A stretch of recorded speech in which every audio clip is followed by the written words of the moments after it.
Welcome to the good life. Welcome aboard. It's the Sue Train. Benny, good morning. The Happy New Sue Year. Train, huh? How many I guess carriages or cabooses do it? Well, there's only one caboose, really. I got my one caboose. I should start over. You knew where we were going with that. You said that and you're like, uh-oh, here we go. I thought I had something, but I didn't. Thought I did. Well, Happy New Year, sweetheart. Thanks, you too. God, it's another year. I know, right? Bye-bye, 22. Wow. There's a lot of blessings, the contrast of life, right? And that contrast of, the vids and the emotions and the traumas and the stuff that we've learned, right? Truth to that? What was that, Benny? Oh, I said truth to that. Sorry. Oh my gosh, totally. There's so much going on. I'm really excited. Of course, Benny, I love you dearly, and I'm extremely thankful. And, off and on, we've been doing this for, if I went back, it's when we first started with the I'm Thankful Network. It has to have been at least 15 years ago. Yeah. And I think even just before that, previously, because you were a guest on other shows. Right? Just briefly. 15 years. Let's just call it 15 years. Gosh, you've been doing this a heck of a lot longer than I have, but above and beyond all of that, just deep appreciation. You're my superstar. You're doing all the stuff behind the scenes, and you've taught me so much over the years. Thanks. And many other guests. So thank you very much, sweetheart. Yeah, I'll have to find my Superman outfit. Yes. Yeah, yes, I've got Superman. I've got a photo somewhere. Yeah. Yes, you do. Yes, you do. You look so good too. I love it. All right, you guys, we are jumping in. It's Clarity with Sue. You guys knew me and have heard my voice with the Gratitude Cafe, the I'm Thankful Network. It's still the same message, still the same intention to provide incredible tools and guests and people, men, women of all races and sizes and shapes and tastes and all that stuff. You've heard me say the analogy of trying on different hats, and this show and this environment and this container that I'm providing on this live radio show is to provide real-time, real-life tools that you can keep showing up your best self. It's a choice, and being able to show up your best self and having the tools to sustain that is really important. And that has been my quest for years, is finding those tools to help self-regulate and to help create a life and lifestyle that I can authentically and genuinely, you guys have heard me, those are big anchor words, authentically and genuinely feel proud of, for me, heart pride for my life and my lifestyle and the people that are in that life with me. We're going to be speaking today about somatic healing, trauma, resilience, post-traumatic stress, self-love, massive self-acceptance. We're going to talk about connection and drama or trauma, or not having connection to the body, to the mind, what the nervous system is doing when we do and have trauma, that external environment and what's going on with that.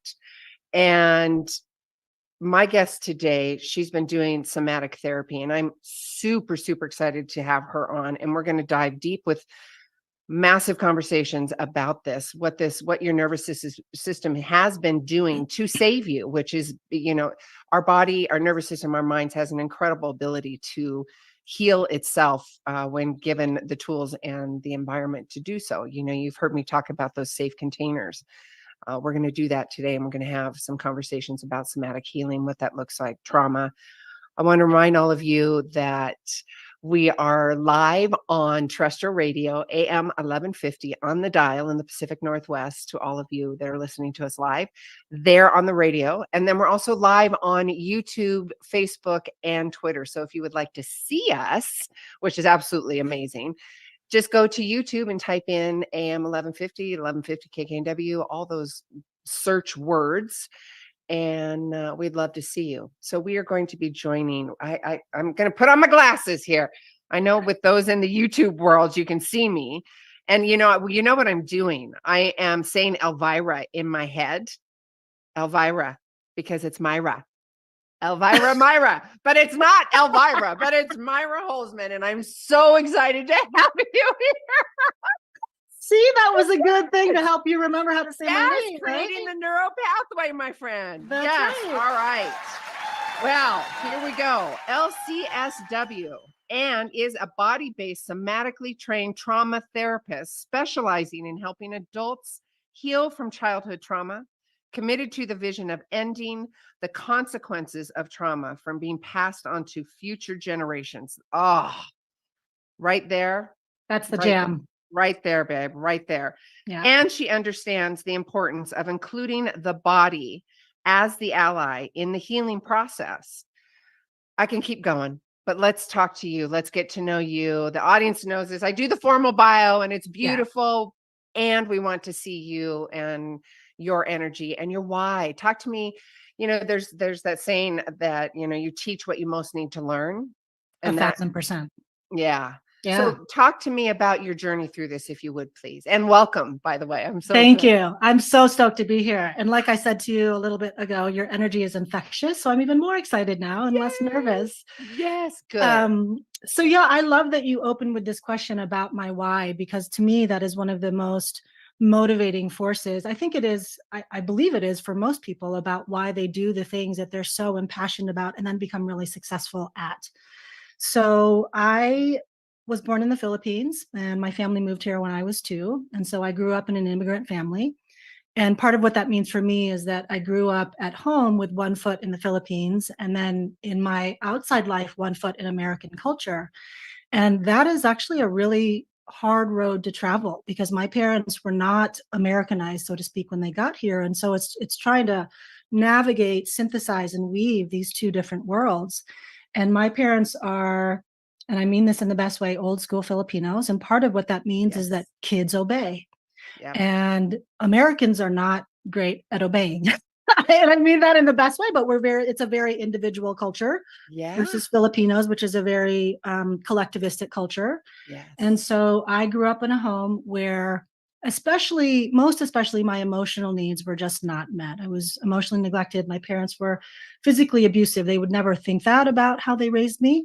That's just the way that Filipinos raise their kids, generally speaking. And I'm not saying all Filipinos, I'm saying that this is the way that my parents enforced rules at home. And so I grew up feeling a real lack of safety in my home and not really understanding the impacts of that until I started deepening my training after graduate school in somatic. So I'm trained as a somatic experiencing practitioner, which I'm sure you know is Peter Levine's approach to healing trauma through the body's pathways, through the body's. We'll get deep. We need to break that down for the audience too, but it's phenomenal. But please continue. Yeah. So, my deep why for running my practice here in Denver, Somatic Therapy Partners, is just like you said, it's to end the impacts of intergenerational trauma. And I have a 13-year-old daughter. And when I got pregnant, I had this sort of unconscious, semi-conscious commitment to myself that I was going to raise her not in the way that my parents raised me. I was going to treat her with dignity and respect and kindness. I'm getting tearful just talking about it. And I was going to make sure that she had a voice and that she knew she was loved beyond all measure.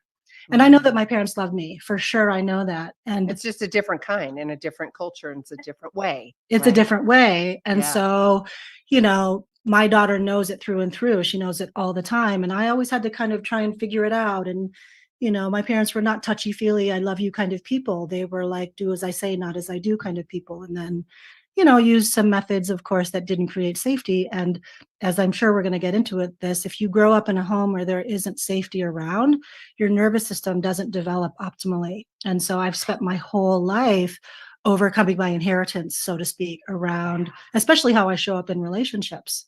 So my deep why is deep. Conversation, that deep why, hang on, right? Because I think that there's a real learning pin right there because people don't understand that their reality, their personality has been created from a trauma, right? In their life. It's right. Yes. Your personality becomes your personal reality based on what has happened. That's right. So get there. Yes. It's so important. Yeah. So that's my deep why. It's why I love to do what I do. Like I really consider myself privileged and lucky that I go to work every week, 4 days a week, and I see my clients and I freaking love my clients and they love me back. And I'm invested in their healing and their wholeness and their authenticity and their self-love. And it shines through. And then people heal and then they move on and they do things in the world that they always wanted to do but couldn't because their early pattern and personality that was shaped by trauma got healed and shifted, and then they can go and, live the lives that they always wanted to live, or live it with less, anxiety, less stress, less self-consciousness, things like that.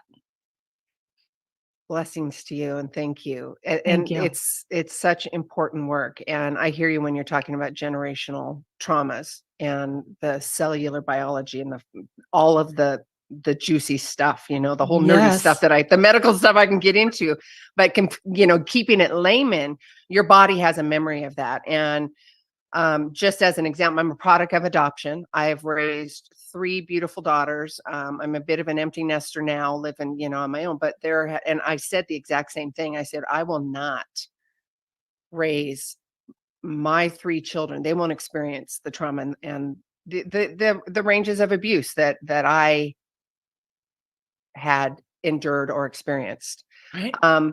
And I will also say, there was, and this is important too with parents, because I've had this conversation, that not only did I have my conversation with other parents, but also my ex and some other doctors and stuff, that it was very important for me not to pass on my fears and traumas based on my external experiences to my children.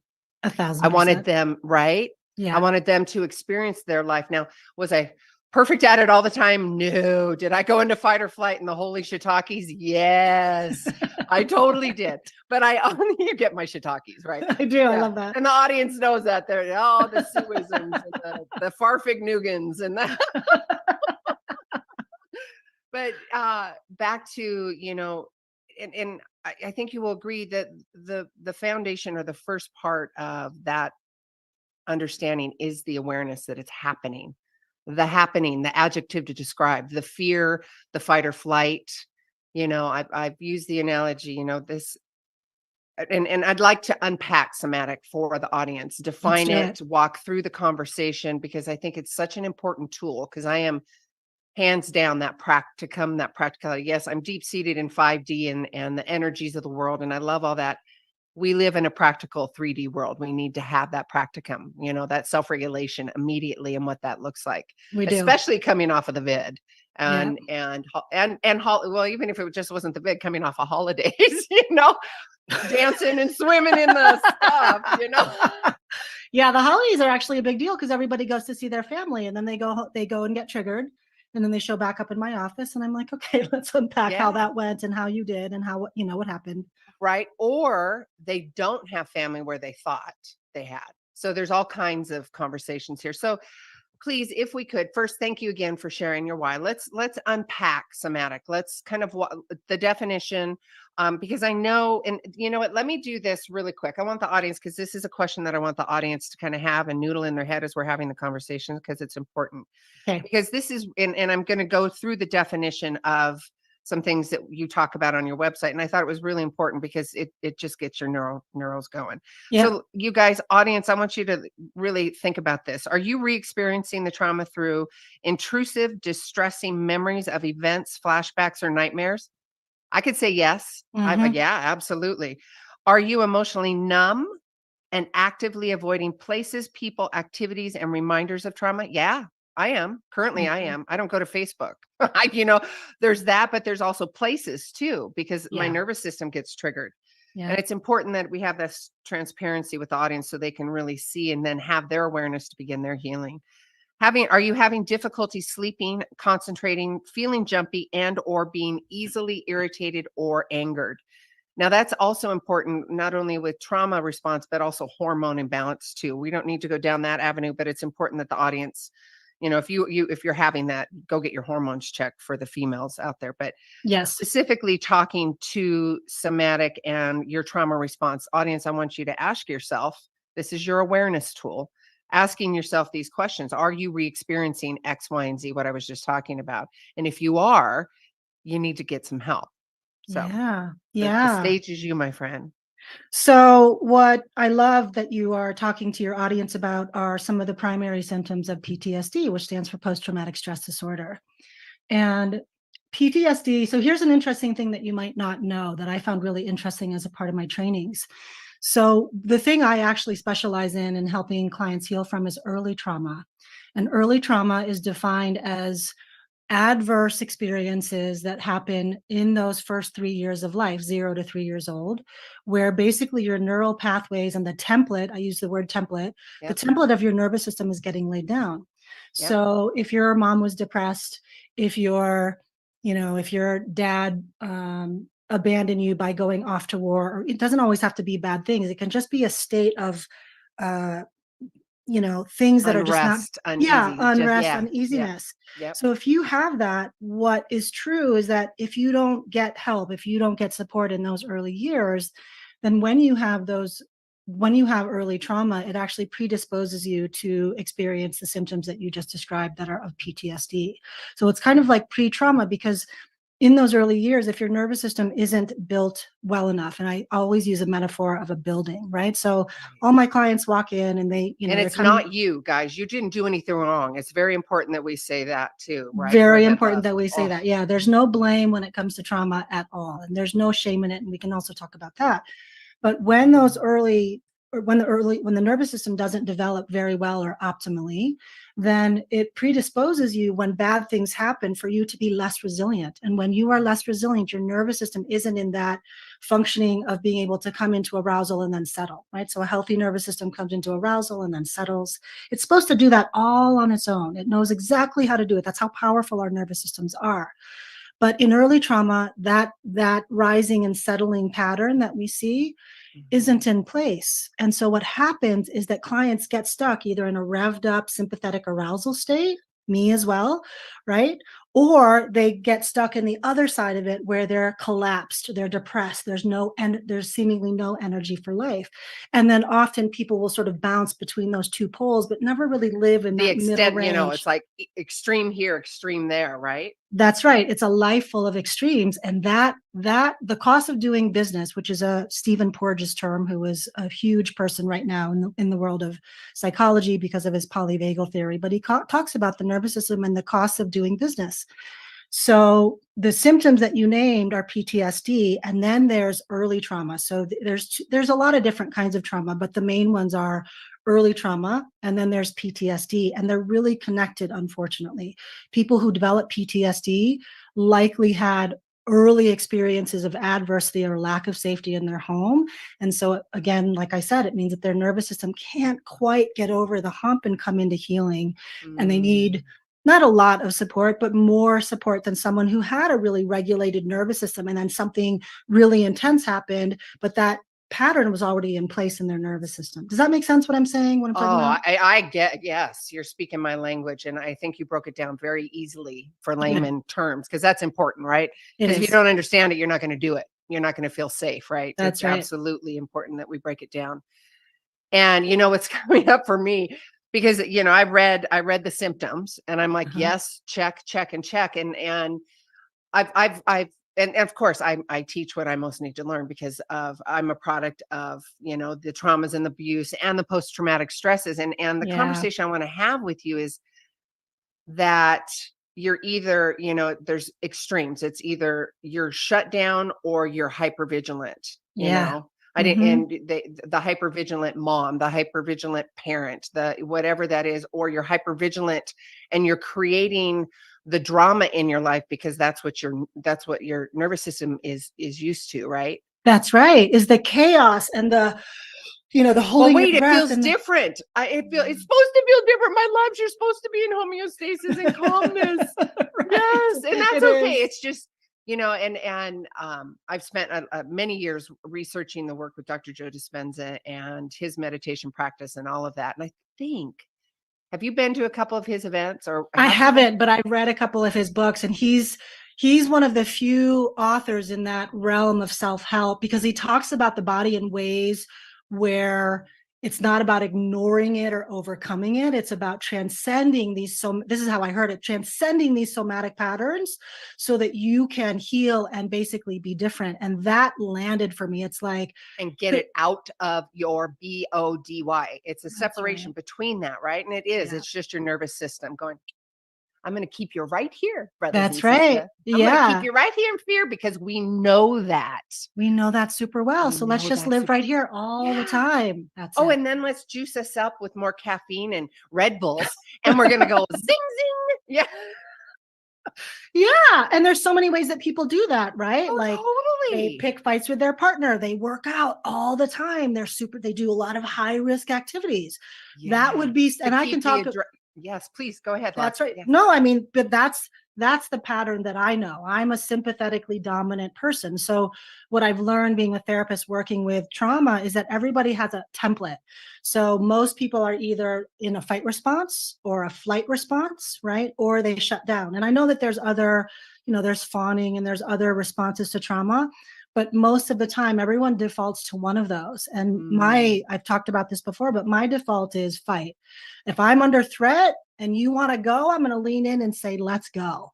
I'm not going to, I'm not going to run away. I'm going to be nice about it. That's right. Out the window. Right. That's what I knew how to do. And that, for your listeners, here's the thing I really want them to hear. Whatever your default trauma response is, right? Fight, flight, or freeze. Again, it's not your fault. It's what your body and your system learned how to do in order to protect yourself from the lack of safety and adversity in your life. And I say that because I spent years, Sue, feeling deeply ashamed about how angry I would get, how reactive I would get. I would be in my head beating myself up. And it was just an internalized thing. And when I finally worked with a therapist that was like, it makes sense to me how you show up when you feel threatened. And I remember being like, what? What do you mean? What do you mean that makes sense to you? No one has ever said that to me. And what she a said, powerful moment for you. Just a paradigm shift, right? it was everything for me because it's when the shame binding started to loosen up, because it was like she was now telling me about in your home when your parents talked to you with contempt, which they did a lot, your anger would help you not feel powerless. It would help you feel powerful. And I remember weeping. I remember all of a sudden sobbing in this session with my therapist and not understanding what was happening.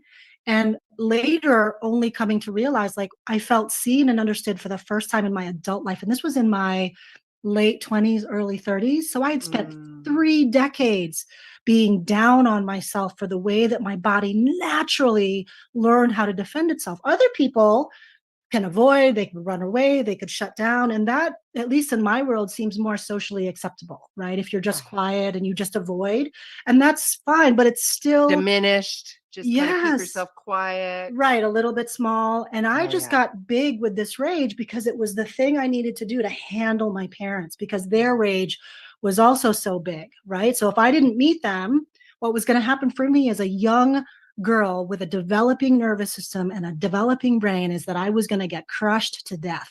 And so my brain was like, here's an option for you. Let's just get angry all the time. Let's overreact. Let's get upset. Let's pick fights, right? Arousal, arousal, arousal, arousal. And then the chemicals are going ving, ving, ving, ving, ving. And your body becomes addicted to it. That's right. Exactly right. You get addicted to that. I would get addicted to that, surge of emotions when I would release by yelling or stomping my feet or doing whatever I was doing. And then my system could go, okay, good. Whew. Yeah, that's it's over. it's the okay, now I can relax. Yeah, That's it. It is. And people, when I have this conversation, it's very important. And I differentiate when I'm speaking. Your body, your body, is addicted to the chemicals that are being released. It's not you, because when people hear I'm addicted, what do you think happens? They're like, I am not addicted. What are you even talking about? And the concept that your nervous system, and they have all these chemicals, sticky stuff. I call it sticky. We can go into the neural. Yeah, it's sticky. It's perfect. It's sticking in your body. It is truly sticking in your body. And having that come up, and it is and has been for me, you have the permission and the right to not be that anymore. That does not need to be your norm. How freaking powerful is that? It's the most powerful thing. It's the realization, oh my God, I don't have to be that anymore. That's My body's getting massive goosebumps because it's such a, it's a realization for me and for so many people that I talk to, right? I mean, this is Yeah. one of the biggest reasons why I have this platform is it's new thoughts, new ideas, and new you. It's different perspectives, hearing it differently. It's so, so profound and important. That's right. And what I love about what you just said is that choice is inherently empowering. Just as a thing, like if you give someone a choice, like, oh, you know what, Myra, you don't always have to be angry and overreactive and yelling at people and looking at, like criticizing people. You have a choice to be gentle and soft and kind and generous. And that choice for someone to say to me, right, like you can be a different way if you want to, and I'm going to help you, because we have to do these things together, right? So choice is inherently empowering. The other thing related to what we're talking about is that trauma and shame always go together. They're almost like twins, and it's unfortunate, but it's true. And so, we know that shame has to be healed in between two people, because shame typically happens in between two people. So if the hard stuff happens in between two people, then how it gets healed is through these kinds of conversations with you, with your therapist, with your best friend, with your partner, where you can be held gently, lovingly, kindly, compassionately when you are feeling ashamed. And for me, it was being, like I said, being held kindly in my overreactivity, my highly sympathetic arousal system dominance that would show up, and having my therapist go, I really get it. I really get. And then the next part of the conversation is, and what's the cost for you to be living like that all the time? Oh, Right? with that, that's right there. We're going to take a quick commercial break, my lovely ones, the audience.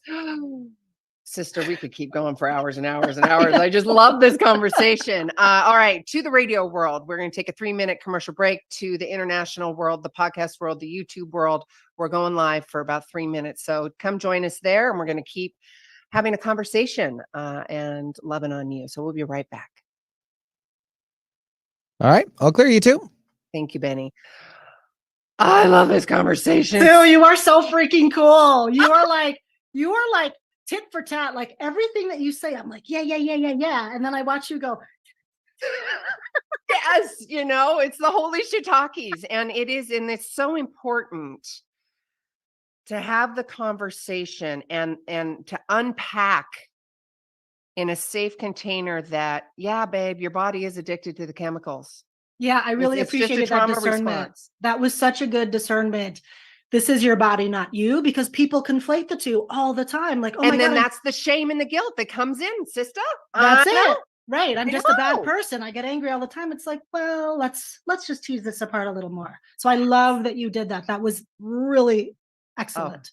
Thank you. It's so important. It's so important. And, learning that on my own, and then the years of my own education and research and process and integration, making it real to me.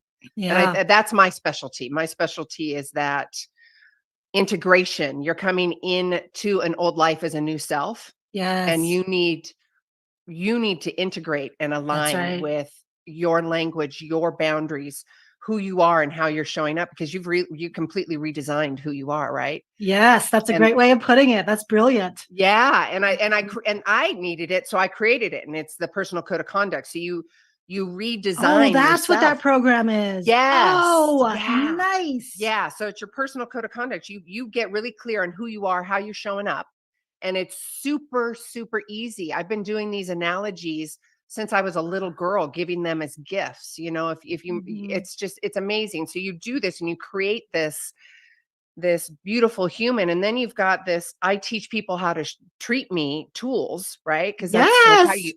That's right. I talk about that all the time. Yes, you got to train people how to love you, because they don't know. Yes. And nor did you before that. And now you've redesigned and reclaimed, and your nervous system is going, holy shiitake.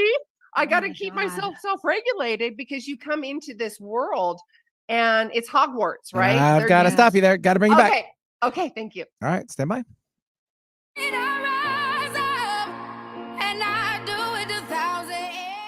Yes, Benny. Thank you. Great song. Let's rise up, my brothers and sisters.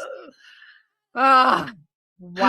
Great. I'm serious. We're going to have an after hours with SJ conversation. I want to do this on a different platform. So we'll talk about that later. But this is so powerful, so important. Yeah. And talking about the adjective trauma, Mhm. and I use that as a big umbrella because trauma shows up in so many different shapes and sizes. It It could does. be minute, it could be huge, but depending on the human, that's how your nervous system is going to be affected. That's right. Yeah, it is. Affected. It Yeah. affected. Yeah. And then there's affect that Mhm. happens, and your personality creates your personal reality, which means what you are doing inside is going to show up to the external world. That's right. And if trauma and angst and drama keep showing up, there's an irregular chemical stuff going on in your body, and the sticky stuff, like I Yeah. say, there's sticky stuff. Something isn't right. And not holding shame or guilt to that. Just and the words I use are CCs, the CCs in life, compassionate curiosity. So when that Nice. sticky stuff comes up, you can just say, I'm going to get curious. I'm going to have some compassion for this, right? Because so it calms the Huge. nervous system, right? Love it. Mhm. Have at it, sister. That was a download years ago on the radio. I'm like, the CCs, that's brilliant, right? Yeah. I mean, Because you get curious. Go ahead. yeah. Yeah. Well, the thing about compassionate curiosity for me is that, especially with the clients that I work with, because again, I specialize in working with adults who have, suffer from the impacts of early trauma, is that compassionate curiosity is literally one of the farthest things. Like, it's like people don't even know to do that because that shame that gets bound in the traumatic experience, what they're doing is just judging themselves, is they're going inside and going, God, why am I so stupid? Like, why did I say that? How could I have been so dumb? On and on and on. And so the process of working with another safe enough others, right, is about having someone come along and say, I'm really curious about your reaction that you just had. Like, you seem to get really angry with me and I want to hear more about it. And I'll Mhm. tell you, I've had a few instances in my career where I've just totally been misattuned. I got something wrong. I didn't call someone back. I said the wrong thing. And the client got really angry with me. And my response was, I hear that you're angry and I want to know more because I care about what's happening for you. And those were some of I have one client in particular that I'm thinking of. That client in particular said that that was the moment when things really started to shift because now she had this different way of being received in her reactivity, which was She had a new caring. experience, new neural pathway. That's it. New neural pathways got laid down and it was genuine. I was like, wow, I must have really messed it up with you. I am so sorry. Can we unpack this? Are you available to have this conversation? And then in that moment, the shame that she had had for all of her life for being reactive and over explaining and all these things kind of just like softened. Right. Mm. And then her heart could come and meet mine, which was already open and available to her. And then she could Mm. start doing this on her own, having this, I love the way that you said it, this compassionate curiosity about like, wow, I just completely freaked out. Like I'm like trembling and I'm mad and I want to do all of these things. And what do I need to check in with for myself? And so that is the pathway out of trauma. I'm realizing this more and more the longer I've been in my field, is that one of the first things I need to teach my clients to do, among other things, is how to be self-compassionate and really Mm. driving home like this is literally the answer to the shame and to the trauma that you've experienced is compassion. And not only are you going to experience it in our sessions, because I'm going to show up and be with you and be fully attuned, right? But you're also going to learn how to come inside of your own psyche and go, Mm. what's happening? You are really angry about that person that did this thing that seems innocuous, but you're pissed about it to the point that you're trembling and shaking, right? And when people can start to do that, it's one of those signs that your nervous system is really healing and moving out of what's called trauma physiology and deeper into what we really want in life, which is thriving physiology, right? Where our nervous system Mm. is like regulated, it knows what to do. You don't have to, that's it, Homeostasis. homeostasis. That's exactly, we're just talking the same thing, different Yeah, language. yeah, which is good. We want, I want them all. I want all those words in there so we can keep it grounded, right? And Yes, layman too, that's right? right. Because we got to be Absolutely. able to understand it. You use big words, and I like the conversation. You're not gonna come to me. I'm not gonna use the Rubik's cube on you. It's not gonna happen. I'm not gonna use Right. big words. I'm gonna be loving and silly because we're Yeah. talking deep, serious work here. Deep Uh, work. deep work. And Yeah. having somebody use big words with me, I'm looking at them going, Yeah. I'm off. Done. Yeah. Right. Swipe. Bye. Don't feel safe. Don't Right. understand you. And now I'm Yeah. feeling shame because you used a big word and now I don't know how to ask. That's So right. shut off, right? That's right. So true. It's It's really so true. true. Yeah. Ah, I love this conversation. So let's, I mean, it is so powerful and so needed. And I would like to talk to you and have the audience have this awareness about how can we help them have a hyper awareness in their internal and external life where they are creating trauma responses. Are they Yeah. speaking drama to get a charge, not only from themselves, but somebody else? Are they, it's like the water cooler. Are you going to the water cooler to go, me, me, me, me, me, me, me? And there's a charge, right? Yeah. So there's That's right. different aspects of that, like thank God I had the awareness. I didn't want to, be so hyper vigilant on my children that I shut all of their stuff down, right? You Correct. can't do that because I'm scared. You can't do that because that happened to me, Totally. Yes. Totally. Yes. So how can we provide an awareness to the audience? And guys, this is the CCs. It's just loving on you and creating an environment, a container of safety. So we're having this open conversation like at a coffee shop, right? To the Yeah. audience. And then you're going to have the squeaky wheel in your head going, oh, what they said really resonated, or what they said really ticked me off. So go lean into it. Go get some. If you had a reaction, yes, that's what we want. Yeah. Please, Yeah. love, go ahead. So let me talk a little bit. So right now, what I have noticed in the field of personal growth and psychology is that everyone is all of a sudden, at least to me, because I've known about regulation since I started my training back in 2007. But there's a lot, and I even looked at it on your website. You have this course, Craziness to Clarity, and you talk about nervous system regulation.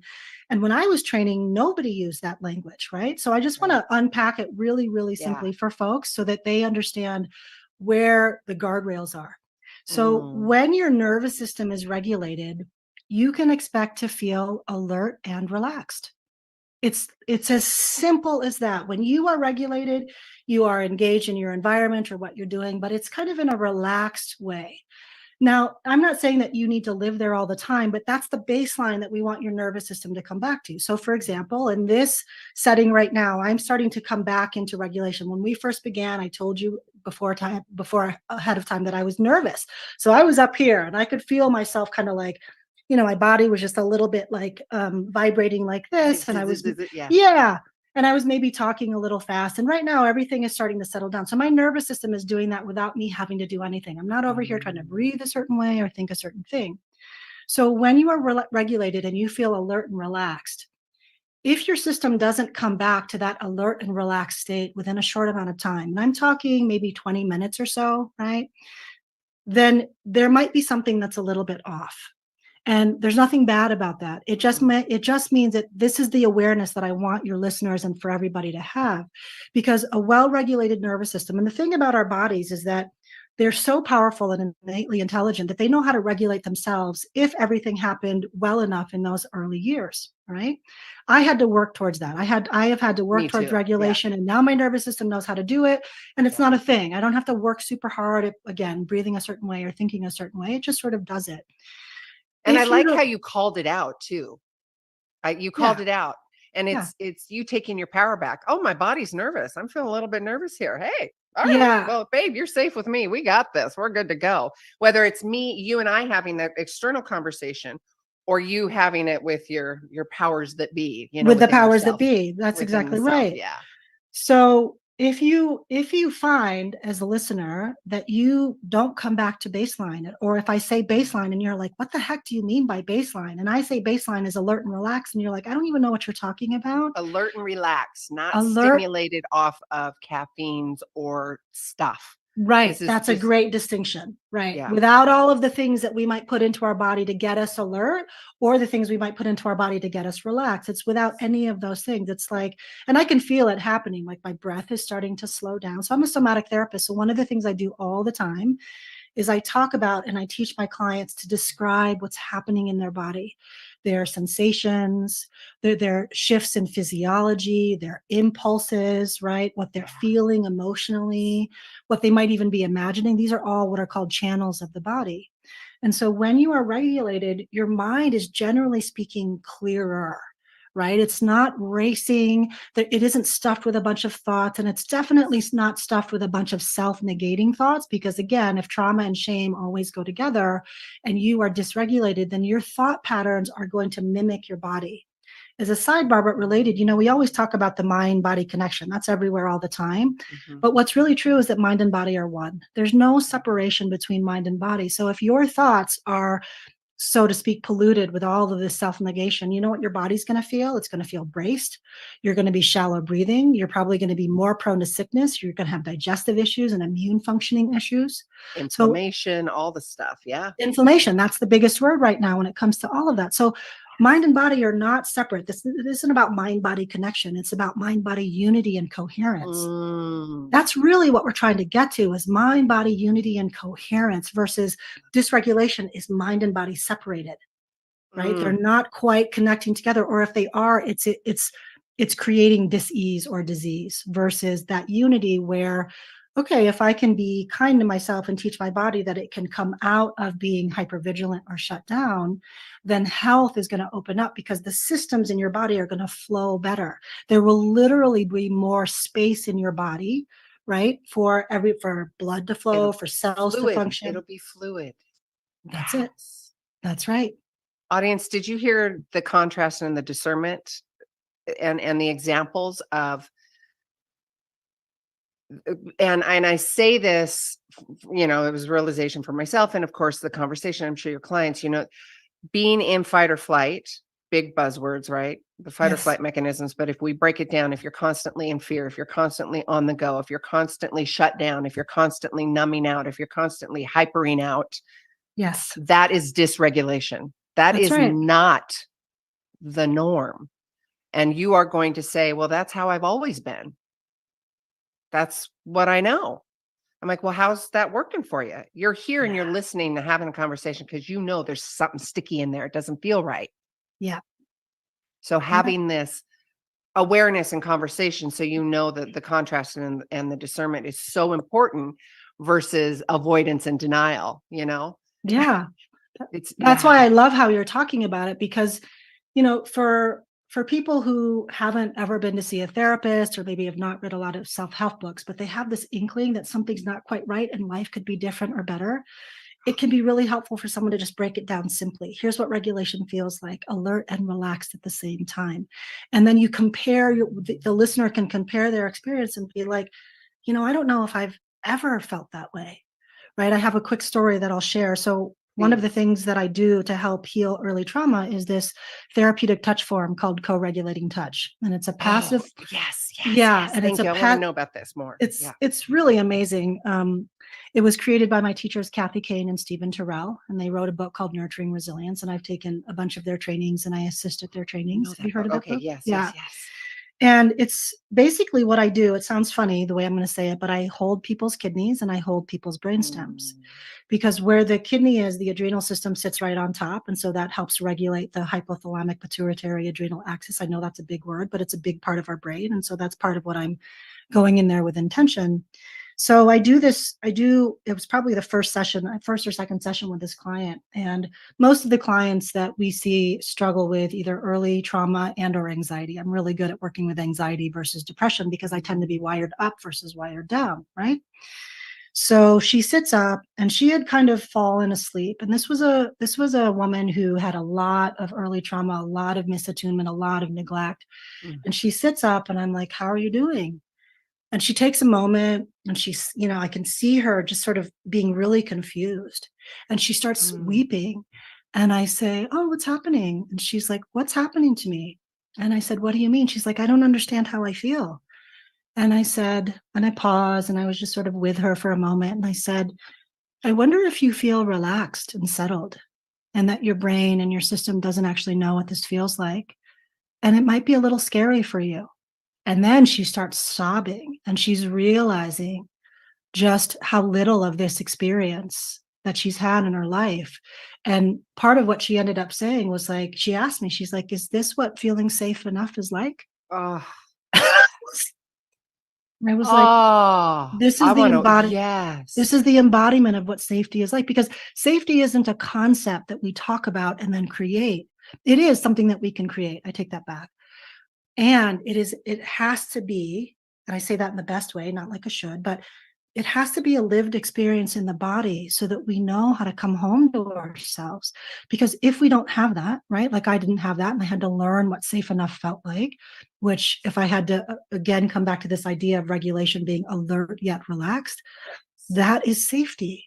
And that to Yes. me was one of the most prominent experiences early in my career of using this therapeutic touch form with my clients that really helps rewire and bolster the nervous system that didn't get to develop optimally. Because when you have safety and when you then get regulation from that, in my world, that's everything.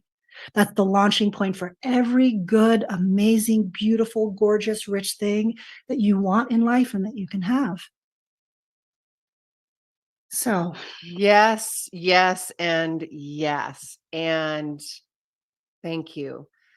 When that happens, like if it's a Tony Robbins event or it's a trauma event or they're coming out of your office or a Dr. Joe Dispenza event, and I say this from personal experience, it is I have just overcome myself. yes, that's right. I've overcome myself. And Yeah. I'm speaking from my experience. Then what do I do? Who am Yeah. I? I Right. don't know how to love. What's love mean to me? What, Mhm. how do I what am I going to do in this world now as this new person and keep fostering, finding, seeking out that safety because Yes. that feels really good, Super good. super good. So Yeah. how am I? And that was a question to me. How am I going to keep bringing in the juicy stuff? The Yeah. above the line stuff. What is going to be my anchor? What's my anchor that's good? I'm going to be like, oh nope. It's like the old chick shadle or they would put rubber bands on your wrists, and snap. I don't know if it's chick shadle, but whatever. I mean, I even use the rubber bands just so I could do, whoa, hang on. We're Yeah. not doing that anymore, love. That's right. We're not doing Yeah. that anymore. Love ya. And I would have to put literally, and for me, going to the conversation of not really knowing what love truly felt like for me, because a recovering people pleaser, all the stuff out there, right? Yeah. I literally had to build a new neural pathway of what that felt like for me. And what That's I right. did is I went on YouTube, and something that's so pure and beautiful to me are puppies and babies, that belly giggle laugh that babies, and then that puppy breath that is so pure, and It's all you amazing. see is just love. So I would put that in and go love and trust, love and trust. And I would constantly repeat over myself and build that neural pathway and build that experience, right? That's right. Yeah. And So important. it's really Oh, important. And the way that you continue to build and strengthen those neural pathways, right, is, and this is why I'm a somatic therapist, is you have to feel that in your body. You oh. have to feel the And people are goodness like, that no, no, no, lives. I don't want to feel that. Right. Yeah. I That. know. Ah, Yeah, but it's so like, important. it's one thing to have the thought, like to see the puppies and see the babies and feel the warmth in your chest and whatever. But you actually have to go, the way that I talk about it and with my clients is, okay, so feel the goodness that's happening. This is the first exercise I give to all of my clients when they arrive. I'll say to them in their first session, so here's your piece of homework. I want you to, at the end of every day, find one good enough feeling experience. I want you to go back and relive the experience by remembering what happened. Maybe it was a sunset, maybe it was a flower you walked by, or the snuggling your dog. And as you remember that memory in your mind's eye, I then want you to send your attention south into your body. And I want you to notice the sensations of that memory, right? I want you to notice that your breath starts to expand and slow down. I want you to notice that there's a smile on your face because that's a behavior. I want you to notice that your heart rate has gone down and you're now sitting back in your chair and your back is relaxed and you feel a little bit heavier in your seat. Because the more that you can feel the goodness happening in your body, the more that you overcome the trauma and the shame that happened in your early life, and the more that you rewire the brain and create new neural pathways so that your new norm is, oh my God, I feel alert and relaxed and I feel good. The Because new then norm right there, the new norm, my loves. that's right. That's the new norm that we want. Because then when you, let's say, go into a social situation and someone's talking to you and they're not treating you with dignity, and you feel your heart, you feel your chest brace, or you feel your eyes start to bulge, or you grip your You're jaw. like, Yeah, like that. yeah. That's not regulated. That's you moving into a dysregulated, defended, survival physiological state where your body is preparing for something bad to happen. And as soon as you start picking up on, oh, I'm not in that new norm of relaxed yet alert, as well as here's the third piece, socially engaged in an easy way, right? Then something's a little Without off. alcohol, Without folks. alcohol, without any of the things that we might otherwise take to Stimulants, to change our nervous system, then it gives you information to say, hey, what's happening here? I don't super love the way you just said that thing to me. I'm feeling judged. Is that happening? I notice I'm not breathing well and my chest is really braced. And as soon as you do that, right, people are like, oh, shoot, I didn't know. Or like, yeah, I am judging you. And not that people will cop to it, but it's a way of really standing for yourself in an aligned, coherent mind body unity way, right? So you can't just think about the good thing. You have to literally spend the time to slow down and feel it as fully as it is alive in your body when it is happening. You got it. Beautiful. Yeah, see, you're Beautiful. feeling it all right now. I can see your shoulders Oh, are dropped, your eyes are totally. closed. There's a Yeah. softness to your breath, right? You're feeling Yes. everything. Yes. And to have that conversation, and Brene Brown talks a lot, I love her. I love her work Love her. and Yeah. love her. And we're dabbling in that conversation. I've heard her so many times talk about that. You are being triggered. The trigger is never about that person that's triggering you. And I was always put to blame with my ex. Well, you're triggering me. And I'm like, it doesn't work that way, but It doesn't whatever. quite work that way. No, it doesn't. Not at all. And to create a space and a power. We talk about self-love, self-acceptance, and you're bringing your power back. Yeah. This is you choosing and deciding, again, my language and what I teach. It's you then deciding, okay, how am I going to show up in this moment? I'm going to show up powerful, purposeful, and with compassion. Yes. And with that, I am going to use nurturing language to be compassionate and curious, because something external just happened. And I'd like to unpack that because I'm not quite sure what just happened. It got sticky there. Can we have that conversation? Yes, exactly. And playing with that energy of non-shaming you. You did this to me. Oh, we're getting goosebumps. I can feel it resonating with so many people. And that was important to me because I didn't want to be in that reaction. That's right. Right? That reaction is the dysregulation. It's the old pattern. And then you're creating language, and it's the cyclical thing. So how do I show up? I've gotten clear on who I am, how I'm showing up. I want to show up nurturing, loving, and with compassion, but still purposeful. That's right. And standing up for myself in my own power. That's so right. How do I language that? I language it. I'm going to give you the language here. Try this hat on. Yeah. And then go in and integrate that into your nervous system so you can truly feel confident and aligned with what you're saying. That's right. No, it's so powerful. Okay, babe. Yeah. Benny's telling us we got 2 minutes. Okay, tell everybody. I know. See what I mean? It went by so fast. I know, it goes so fast. Tell everybody how to get a hold of you, what's going on, and all that. Yes. Okay, so my practice is in Denver. It's somatictherapypartners.com. And there's 2 offerings that I'm developing that will be ready hopefully in the next 2 weeks. So one of them is a business coaching program for therapists called More Thriving Therapists. And the goal is to just support therapists in thriving more, because we are in an age right now where everyone's burnt out, especially healing providers. And then the other thing I'm going to be offering is somatic mentoring for coaches and for therapists. So people who want to incorporate somatics and nervous system stuff into the work that they do. And here's the big sell about using somatics is that when you have somatics in your awareness, you actually work less hard. and you really And that's the empower. okay part. That's the okay part, because what you're really doing is you're empowering your clients to do their own work so you don't have to do it for them. So those are the 2 programs. Which you And- should be doing anyways. And I love that. Yeah. We're running out of time, love. It has been absolutely divine, beautiful, so what I call the juicy stuff, and powerful education, knowledge, open heart that you are. And for all those driving out there, I'm going to put all the links and information on the website and the posting so you'll know how to get a hold of her. Thank you. And as the beautiful Brene would say, and the Teddy Roosevelt's, thank you for getting in the rink. Yeah. Thank you, Sue. I Thank appreciate you. the opportunity. Thank you.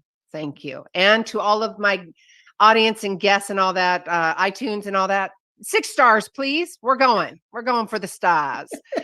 All right. We'll see you next week, Benny. Thank you. And for all of you, each of you are a gift. Get out there and share yourself with the world. Bye. Great. I'll clear you too. Nice job. Yay. God, Sue, you are a force